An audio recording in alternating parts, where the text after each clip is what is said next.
La parole est à monsieur Thomas Porte pour le groupe La France Insoumise. Monsieur le ministre de l'Intérieur et des Outre-mer, nombre de nos compatriotes ont voté ce jour pour moi, non pour soutenir les idées que je porte, mais pour faire barrage à celles de l'extrême droite.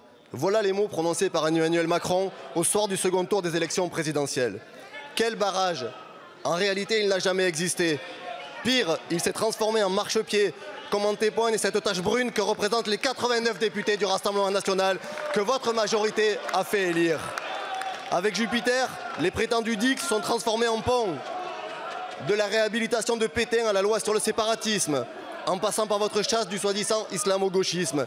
Vous n'avez cessé d'accumuler les gages à destination de l'extrême droite. Silence.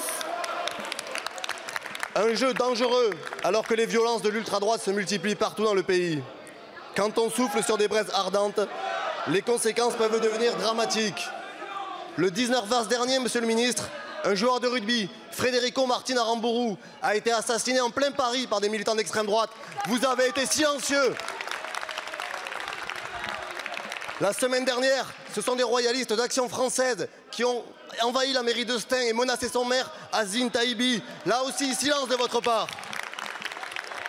Ce week-end, une nouvelle étape a été franchie. Des groupuscules néo-nazis, issus de la dissolution des générations identitaires, ont manifesté à Rennes, Lyon et Paris, les amis de l'extrême droite, en poussant des cris racistes. Silence de votre part, monsieur le ministre.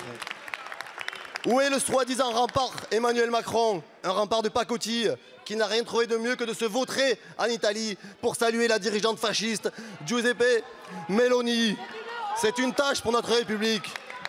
Alors, monsieur le ministre, à quel moment allez-vous cesser d'être complaisant avec l'extrême droite? Quand allez-vous combattre ces groupuscules néo-nazis?